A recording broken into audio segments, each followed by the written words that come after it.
अस्सलामुअलैकुम viewers, welcome to my YouTube channel let's learn with him. आज की video का टॉपिक है motion and its types.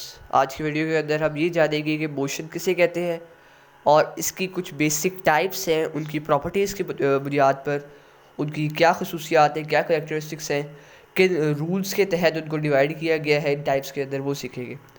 So number one है circular motion. Motion basically कहते हैं मूवमेंट को। तो ऐसी मूवमेंट जो कि किसी सर्कुलर पाथ में हो रही हो वो सर्कुलर मोशन कहलाता है। अब सर्कुलर मोशन के अंदर एक कंडीशन है, वो कंडीशन ये है कि सर्कुलर मोशन उस सूरत में होगा जब कोई बॉडी सर्कुलर पाथ में मूव तो कर रही हो लेकिन वो रोटेशन में ना हो, यानी किसी किस्म की रोटेशन ना कर रही हो, जस्ट एक सर्कुलर पाथ में मूव कर रही हो। जिस तरह से अगर हम एग्जांपल लें, एक गाड़ी है वो एक सर्कुलर ट्रैक के अंदर मूव कर रही है, या टॉय ट्रेन सेट है वो उसका एक सर्कुलर पटरियों का सेट है, उसके अंदर वो मूव कर रही है। तो यहाँ पर वो एक सर्कुलर पाथ में मूव कर रही है लेकिन अपने एक्सिस पे रोटेट नहीं कर रही है, किसी किस्म की रोटेशन उसमें नहीं आ रही है, इसीलिए ये सर्कुलर मोशन कहलाएगा। अगर उसके अंदर किसी किस्म की रोटेशन आ जाएगी तो वो सर्कुलर मोशन नहीं रहेगा। एक और एग्जांपल देखते हैं। जिस तरह से अगर एक गाड़ी है वो एक स्पीड से एक सर्कल में मूव कर रही है, एक सर्कुलर रोड के अंदर मूव कर रही है। अब गाड़ी की अपनी कोई एक्सिस पे रोटेशन नहीं है, जस्ट एक सर्कुलर पाथ में उसका मूवमेंट हो रही है, इस वजह से वो सर्कुलर मोशन पोजेस करेगी। नेक्स्ट आ रही है लीनियर मोशन। अब मोशन को आपको बता चुका हो कि मोशन मूवमेंट को बोलते हैं।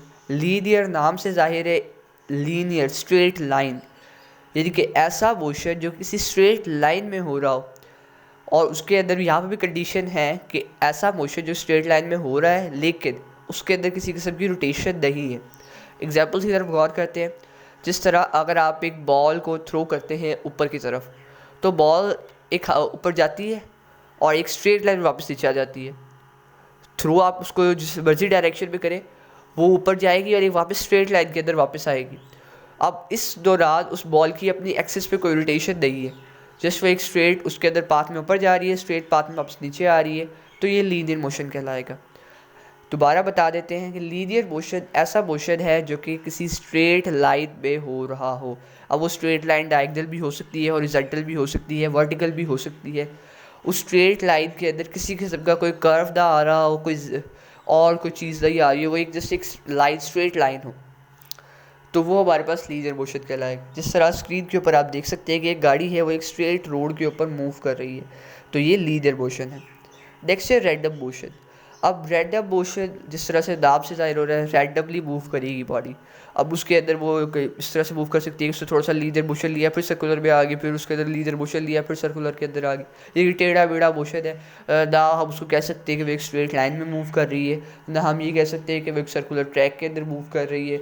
वो जो है एक उसका अजीब सा बेढंगा सा मोशन है, इसको हम कहेंगे रैंडम मोशन। जिस तरह आप स्क्रीन पर देख रहे हैं कि एक लाइन है, एक स्ट्रिंग है जो कि रोटेट हो रही है। अब ये जो है कर्व पाथ भी ले रही है, बाजू का ये सीधी लाइन में भी आ जाती है, यानी कि कोई इसका प्रॉपर मोशन नहीं है, एक बेढंगा सा मोशन है, इसको हम रैंडम मोशन बोलेंगे। अब रैंडम मोशन की एग्जांपल्स क्या है? जिस तरह से इंसेक्ट्स होते हैं तो वो एक रैंडम मोशन के अंदर फ्लाई कर रहे होते हैं। इस तरह बटरफ्लाई है वो रैंडम मोशन में मूव कर रही है फ्लावर टू फ्लावर, उसका कोई जो है स्पेसिफिक मोशन नहीं है। ना उसको कह सकते हैं वो लीनियर मोशन में जा रही है, ना उसको कह सकते हैं कि वो एक सर्कुलर मोशन में जा रही है। उसका एक जो है रैंडम मोशन है जिसकी कोई तरतीब नहीं है, तो इसको हम बोलते हैं random motion. Next type of motion हम जो डिस्कस करने लगे हैं वो है रोटेटरी मोशन। तो रोटेटरी जिस तरह नाम से जाहिर है, रोटेशन से वर्ड निकला है रोटेटरी। रोटेशन रोटेशन किसे बोलते हैं कि हाथी का जो एक्सिस है, जो उसका मिड पॉइंट है, उसके टॉप से लेके बॉटम तक जो उसका मिड पॉइंटिंग बनता है सेंटर में, जो बिल्कुल उसके वो होता है उसका एक्सिस। अब एक्सिस के अलॉन्ग मूव कर रही है, यानी कि वो अपने एक्सिस पे अलॉन्ग मूव कर रही है, रोटेट कर रही है, जिसको हम बोलते हैं। इस तरह हमारी ज़मीन जो है उसका एक्सिस जो है वो नॉर्थ पोल से पास करता है, नॉर्थ पोल के बिल्कुल सेंटर से, और वो साउथ पोल से जो बिल्कुल सेंटर से बाहर निकलता है। तो अब ये उसका एक्सिस है, मिड पॉइंट है हमारी अर्थ का। अब वो जब अपने एक्सिस पे रोटेट कर रही है, अपने यानी कि मिड पॉइंट के अराउंड रोटेट कर रही है, उसके सारे पार्टिकल्स जो है वो उसके सेंटर, उसके एक्सिस के अराउंड रोटेट कर रहे हैं। सर्कुलर मोशन के अंदर वो पूरी की पूरी बॉडी किसी एक सेंटर को रिवॉल्व कर रही थी, सेंटर के गिर्द घूम रही थी। लेकिन रोटेटरी मोशन के अंदर उसका हर एक इंडिविजुअल पार्टिकल जो है उसके सेंटर के गिर्द घूमेगा। ये सेंटर आप देख सकते हैं कि आपको एक कॉइन की डायग्राम नज़र आ रही है। तो ये कॉइन जो है, इसके जो सारे पार्टिकल्स हैं वो इसके एक्सेस को इसके सेंटर के गिर्द घूम रहे हैं। लेकिन जो हमने एग्जाम्पल पीछे देखी थी सर्कुलर मोशन की, तो उसके अंदर वो पूरी की पूरी बॉडी मूव कर रही थी एक सर्कुलर ट्रैक में। अब नेक्स्ट आ जाता है जी वाइब्रेटरी मोशन। वाइब्रेटरी मोशन को हम टू एंड फ्रो मोशन भी बोलते हैं।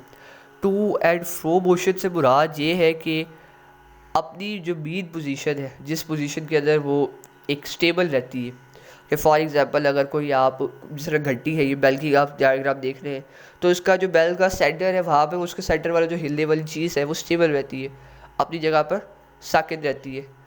जिस तरह से आप बेल को डिस्प्लेस करते हैं सेंटर वाली चीज़ को, तो वो जो उसके एट द सेंटर में बेल लगी हुई है वो लेफ़्ट साइड में मूव करेगी, फिर अपनी मीन पोजीशन में स्टेबल पोजीशन में वापस आएगी, फिर अपनी राइट साइड में मूव करेगी। इस तरह फिर अपनी स्टेबल पोजीशन में वापस आएगी, फिर अपनी लेफ़्ट साइड में मूव करेगी। अब ये कितनी दफ़ा इसकी इस तरह मूवमेंट होगी वो डिपेंड करता है फोर्स पे। जितनी ज़्यादा फोर्स है बेल को हिलाएंगे वो उतनी ज़्यादा जो है बार सेंटर में आएगी, फिर राइट साइड में जाएगी, फिर सेंटर में आएगी, फिर लेफ़्ट साइड में जाएगी। यानी कि अपनी मीन पोजीशन से लेफ़्ट और राइट डायरेक्शन में मूव कर रही है। तो सिंपल वाइब्रेशन देखते हैं, किसी भी कोई मेटल की चीज़ उसको आप इस तरह से उंगली मारे या उसके ऊपर ज़ोर से किसी चीज़ को मारे, तो वो डिस्प्लेस करती है अपनी स्टेबल पोजीशन से, थोड़ा सा राइट जाती है, फिर दोबारा स्टेबल पोजीशन में वापस आती है, फिर दोबारा लेफ़्ट जाती है। तो ये कहलाती है वाइब्रेशन, कि किसी भी बॉडी का अपनी स्टेबल पोजीशन से थोड़ा सा डिस्प्लेस होना, फिर वापस स्टेबल पोजीशन में आना, फिर दोबारा डिस्प्लेस होना। जिस तरह आप शीशा लेते हैं तो उसके अंदर वो अपनी स्टेबल मीन पोजीशन से पीछे की तरफ जाता है, फिर वापस आता है, फिर आगे की तरफ जाता है। तो ये कहलाती है वाइब्रेशन। इस तरह का मोशन जो अपनी स्टेबल पोजीशन से डिस्प्लेस होकर वापस वहीं पे आए, फिर डिस्प्लेस हो, तो इस तरह का मोशन वाइब्रेटरी मोशन कहलाता है। Thanks for watching. See you in the next video and don't forget to like, comment and subscribe.